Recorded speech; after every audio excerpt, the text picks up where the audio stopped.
HBM이라고 혹시 들어보셨나요? 해피 벌스데이 맨. 청각으로 살게 하면 어떻게 될까요? 사람 사이즈를 줄이면 되겠다. 아니 그건 말이 안 돼.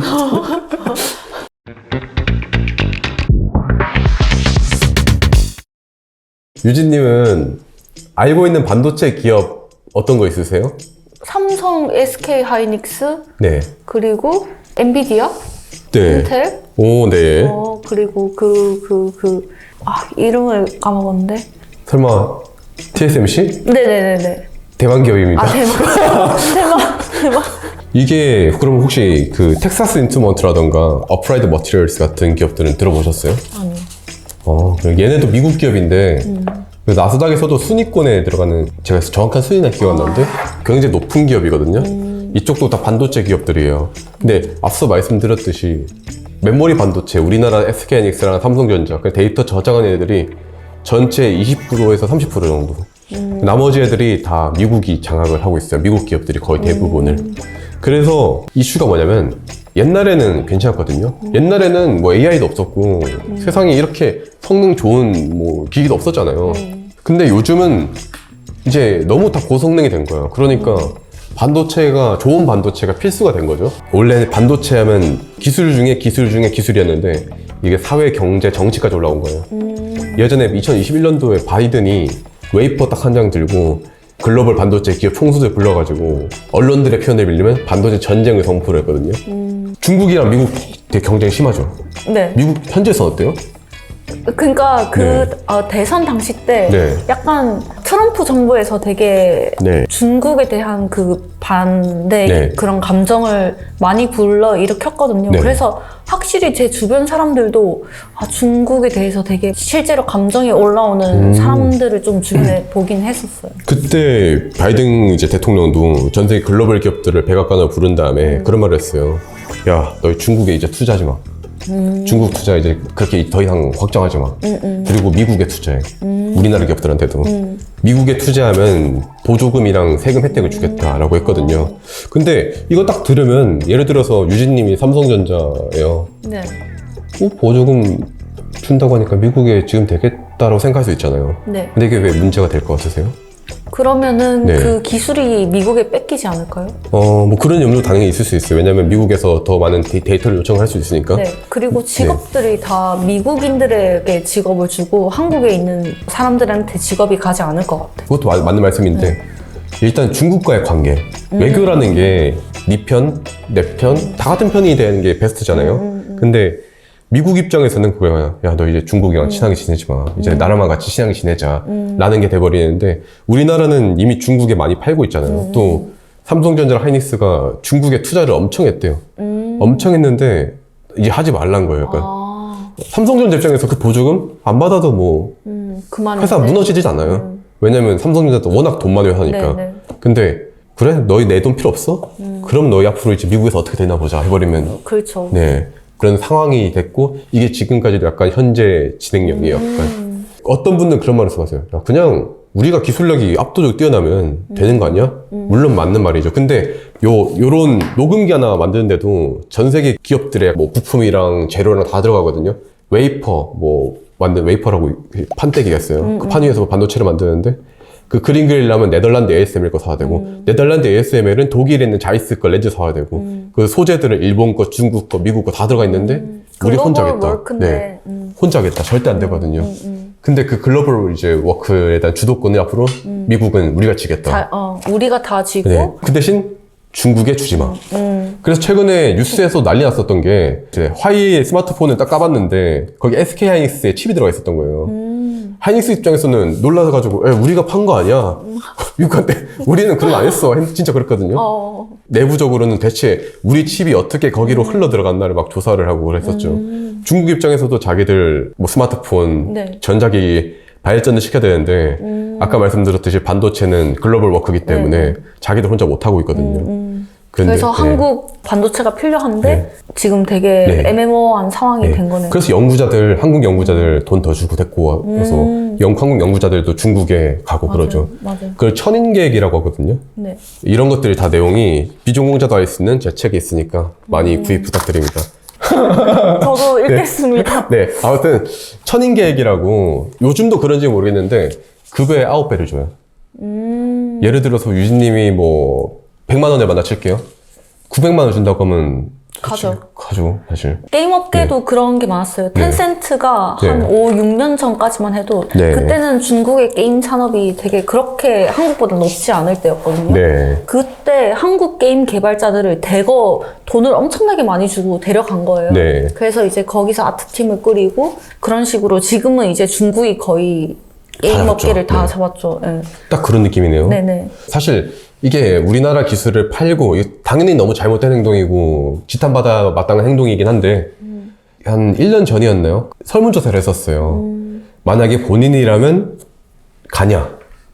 가죠. 70% 넘게 간다고 하더라고요. 근데 너무 사실 많이 주네. 네, 이게 굉장히 어려운 문제라고 생각해요. 물론 잘못된 행동이면은 당연히 뭐 의심의 여지가 아니 없지만 뭐 파는 게 아니라 네. 나의 기술을 네. 파는 건데. 근데 보통 퇴사하고 나면 동종업계 취업하지 말라고 하긴 하거든요. 아 그래요? 네. 저 뭐 게임 업계는 좀 달라서 아, 그래요? 약간 반도체는 그렇긴 해요. 동종업계 취업하지 말라.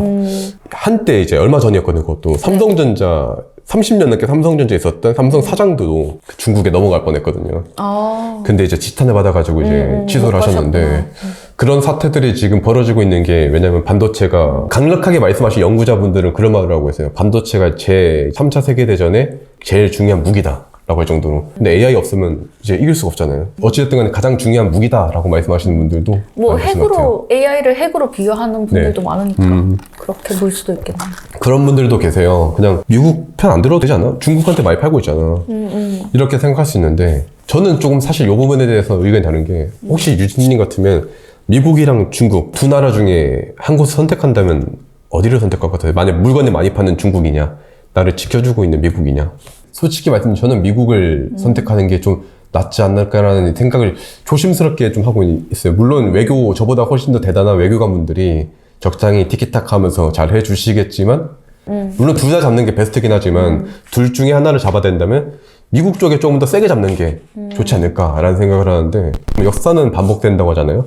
일본이 옛날에 미국만큼 강했던 때가 있었잖아요. 경제적으로 봤을 때. 그렇죠. 도쿄 하나로 미국 전체를 살 수 있었다. 버블 경제 시절. 그때 일본의 이제 소니 회장이 미국인들한테 미국인들아 내가 경영을 가르쳐 주마.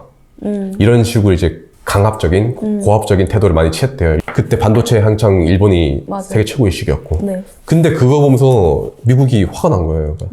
공교롭게도 이병철 회장이 반도체 하겠다고 했던 시기랑 살짝 겹치거든요.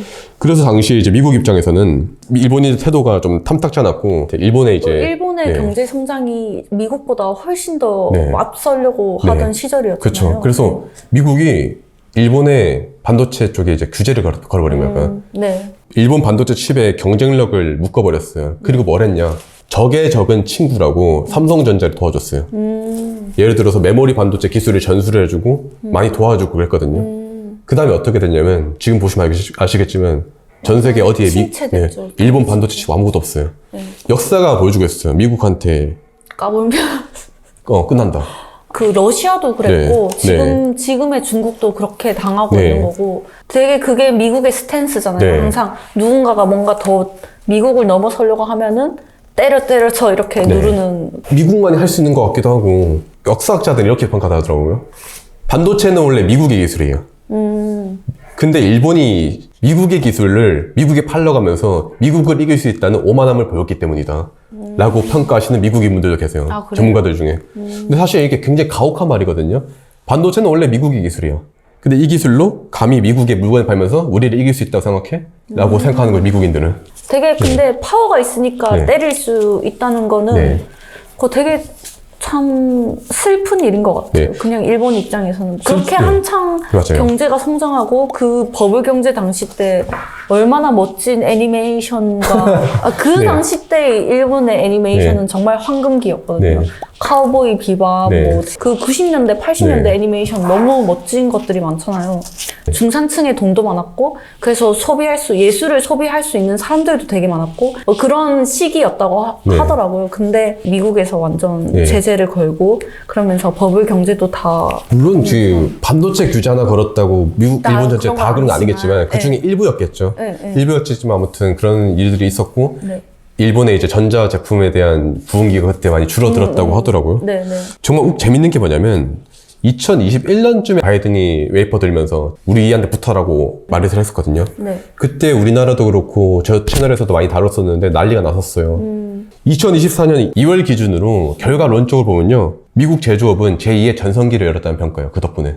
아, 그래요? 네, 다 이제 미국으로 돌아오고 있으니까. 삼성전자도 하이닉스도 전부 다 뭐 그런 데 지으려고 하고, 현대자동차도 거의 지으려고 하고, 뭐 제조업의 부흥기를 다시 열고 있다. 근데 최근에 신문에서 보니까 미국 디트로이트가 옛날에는 엄청 부흥했다가 망했다가, 네, 망했다가. 지금 다시 살아나고 다시 있다고. 살아나고 있어요? 네, 그런 말이 아, 있더라고요. 블루컬러 노동자분들이 다시 부흥하고 있다는. 네. SK하이닉스랑 삼성전자.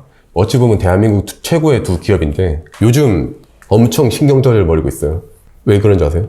어떤? HBM이라고 혹시 들어보셨나요? HBM? IBM은 들어봤는데.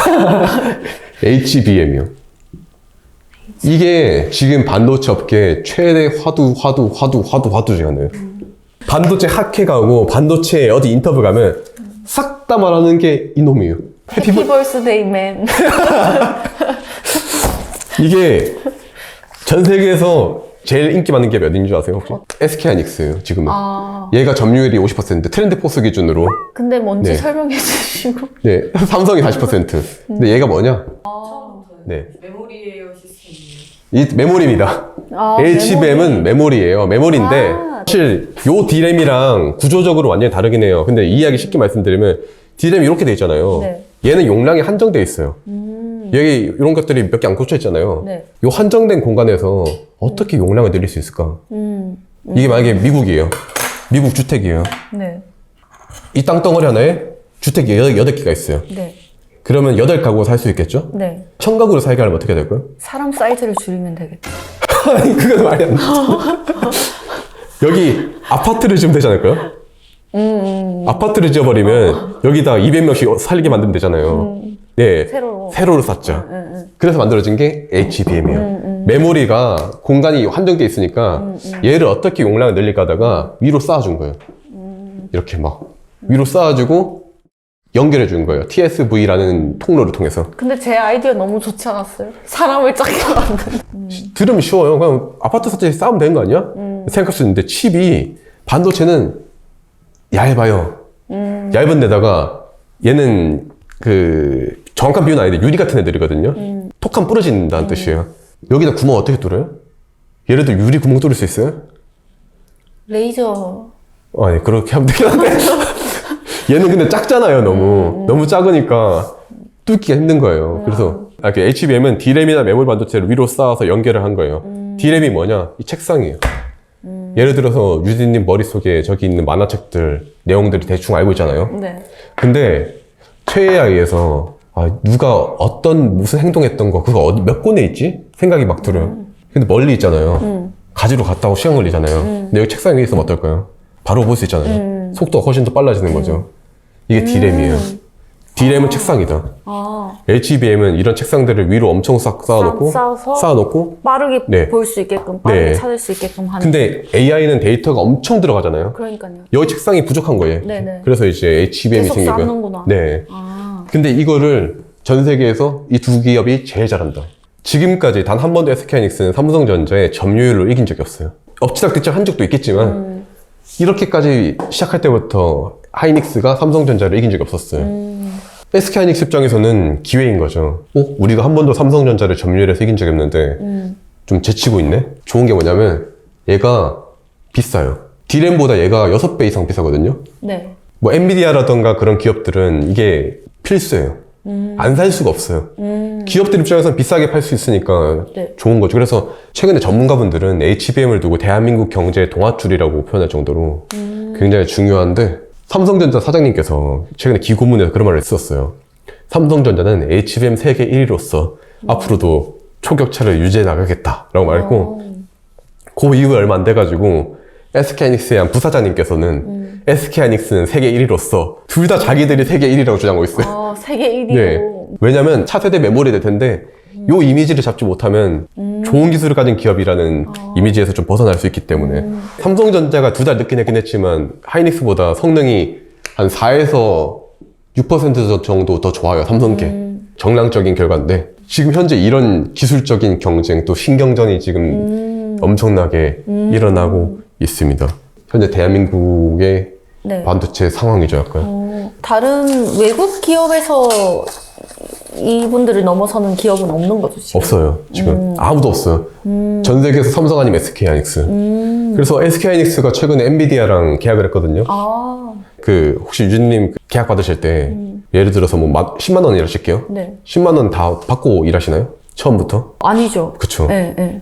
저희 같은 경우는 광고 계약을 받을 때 뭐 50% 선수금 받고 네, 네. 영상 올리고 나는데 50% 잔금 받는 케이스가 많아요. 저희는 일을 하고 돈을 받죠. 그렇죠. 네, 네. 이게 일반적이에요. 네. 얘네도 마찬가지거든요. 근데 하이닉스가 요새 어떻게 하고 있냐면 엔비디아에서 하이닉스에 선수금을 다 줘버려. 선수금 주고 빨리 달라고. 그 정도로 급한 거예요, 엔비디아 입장에서는. 오픈 AI 네. 챗 GPT 있잖아요. 네. 여기에 엔비디아의 초고성능 칩이 수만 대가 들어가 있어요. 근데 그 초고성능 칩 안에 싹 다 HM이 들어가 있어요. 그러니까 네. 그렇게 해도 지금 그 프롬프트 하나 치고 이렇게 하는데 돈이 사람들이 내는 비용보다 지금 돈이 버닝되는 속도가 훨씬 더 빠르다고 하긴 하더라고요. 그렇죠. 네. 그것도 전기세도 많이 든대요, 네, 사실. 네. 예. 근데 HBM 해피 버스데이맨 해피 벌스데이맨. 미국이 마이크론 들어보셨어요? 아, 들어봤던 것 같은데. 미국 마이크론도 메모리 반도체 하고 있는데 미국의 어떤 기업들 HBM 아성을 못 넘고 있긴 하거든요. 그래도 네. 우리나라가 우리나라와 싸우니까 한국과 한국의 대결이라니 좋네요. 이게 최근에 제가 이제 갤럭시 언팩을 갔었거든요. 네. 근데 삼성전자는 갤럭시 팔잖아요. 삼성이랑 구글이랑 이번에 같이 해가지고 뭐 AI 뭐 한다고 하더라고요. 어떤 서클투서치. 갤럭시에서 이제 삼성이랑 구글이랑 협업해가지고 뭔가 AI 같은 것들을 해가지고 뭐 많은 기술들을 넣었어요. 근데 이걸 두고 예전에 그때 우리 오목교회 전자상가라는 이제 채널에 비트님이 그런 말씀을 하셨는데 굉장히 인상 깊었거든요. 뭐라 했냐면 콩라인이 뭉쳐가지고 대결을 하겠다. 무슨 말인지 아세요? 콩라인 네. 2등끼리 네, 애플을 2등끼리. 붙겠다. 애플 잡겠다. 애플 라고 잡겠다. 뭉쳤어요. 지금 애플이 대단한 게 뭐냐면 네. 다 아시겠지만 아이폰으로 완전 지배하고 있잖아요. 네. 근데 이 아이폰에 들어가는 칩이 A 시리즈거든요.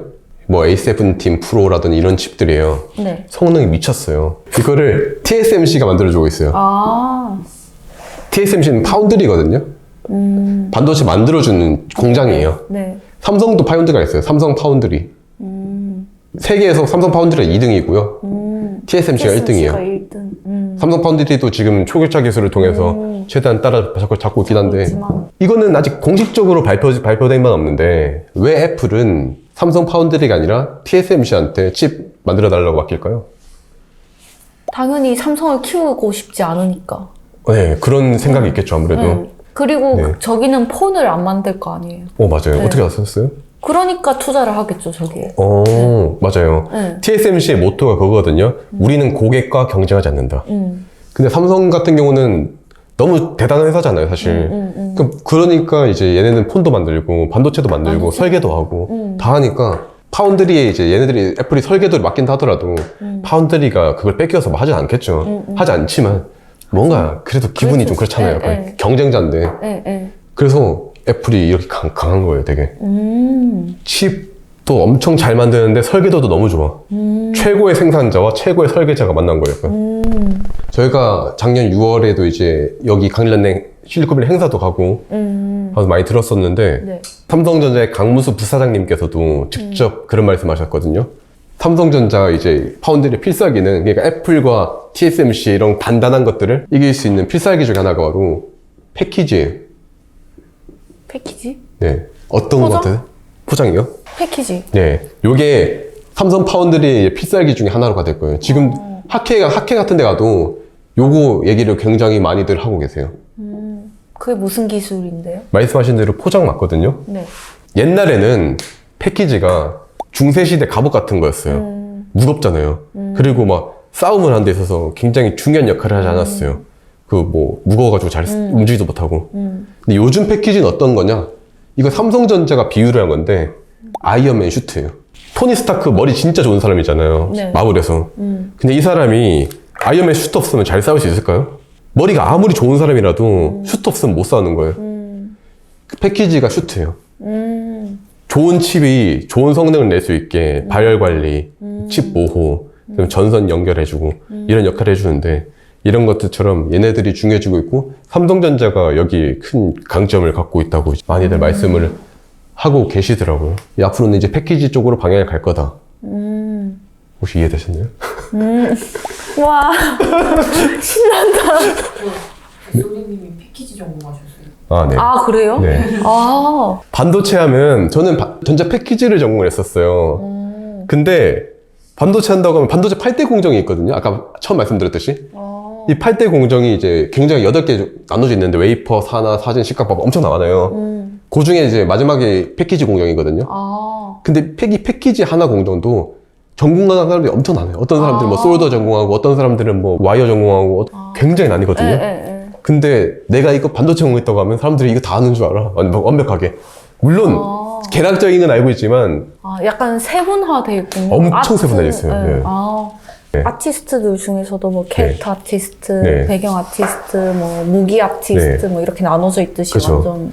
아마 뭐 유진님이 막 그림 그린다고 하면 그러면 이제 저 뭐 추상화도 그려주세요 하고 아, 그러니까요. 아예 못하지 않겠지만 뭐 대충은 알고 있겠지만 전문 분야는 아닌 거죠. 그렇죠. 저도 패키지는 제 전공 분야라서 이게 얘기를 하면 사실 많이 얘기할 수 있는데 실제로 미국이 치포 동맹이라고 칩4 네. 동맹. 네. 무슨 동맹이냐면 한국. 일본, 대만, 미국 뭉치자. 아, 반도체로. 네. 그래서 중국을 잡자? 그런 건가요? 중국을 잡자고 말은 안 하지만 경쟁해가지고 우리가 이제 좀 우위를 가져가자. 놀라야겠다, 이런 식으로 좀 많이 가고 있는 것 같아요.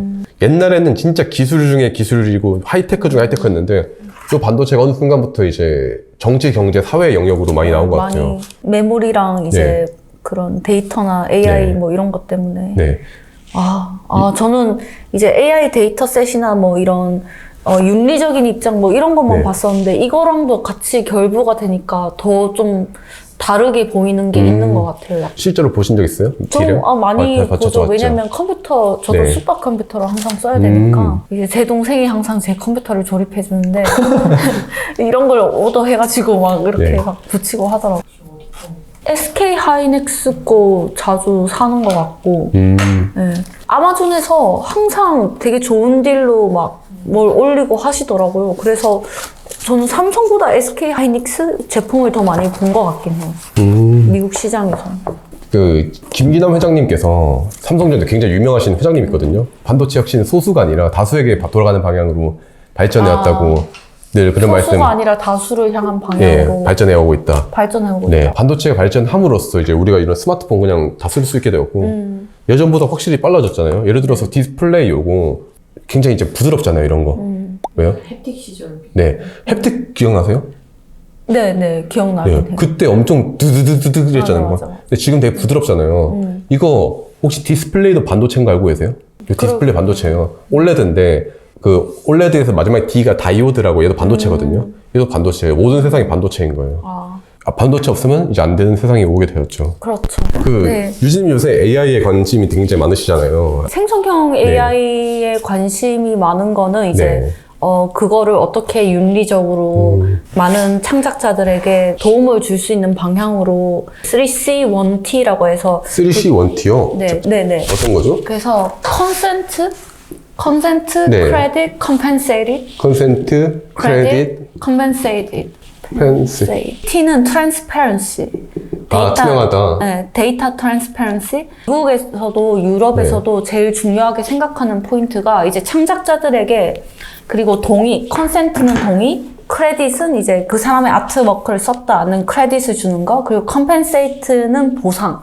그리고 이제 트랜스퍼런시는 데이터셋이 어떤 것이 데이터셋에 들어갔느냐 하는 투명성을 말하고 있거든요. 저는 이제 이것만 되게 제대로 잘 지켜지면은 창작자들에게 되게 행복할 수 있는 그런 생성형 AI 시대가 올 수 있다라고 볼 수 있거든요. 이 말을 꼭 하고 싶었습니다. 한국에서도 이런 식의 방향으로 흘러가기를 바라는 마음으로. 이게 이런 관점에서 보신 거라 이제 네. 아무래도 하드웨어적으로 봤을 때는 사실 이런 것들이 담겨져 있지 않잖아요. 이거는 네. 어떻게 보면은 법인 거죠. 법과 시스템. 이제 반도체는 어떻게 보면은 기계, 머신인 네. 거고.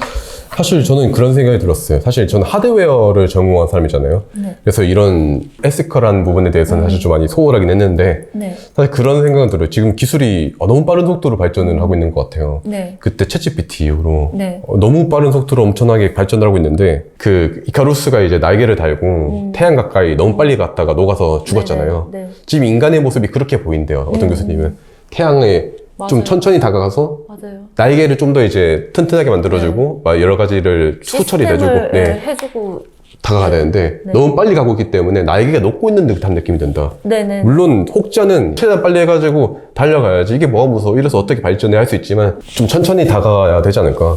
저는 완전 동의하는 바이고요. AGI 뭐 이런 약간 되게 먼 미래의 이야기보다는 그 일자리 감소로 인해 그 사람들의 프러스트레이션과 앵걸 그 모든 것들이 다 좀 사실 저는 더 큰 문제라고 보고 있습니다. 알겠습니다. 네. 주진님 오늘 어떠셨어요? 오늘 너무 즐거운 시간이었고 저는 이제 생성형 AI 자체 뭐 윤리적 문제만 얘기를 했는데 네. 반도체에 대한 얘기를 듣고 나서 좀 더 시야가 더 넓어진 느낌이었어요. 앞으로도 종종 이렇게 나와서 같이 얼굴 볼 수 있는 기회가 있었으면 좋겠습니다. 네. 그러면 이제 함께 해주셔서 감사드리고 네. 다음에 또 한번 뵙도록 하겠습니다. 네. 감사합니다. 감사합니다.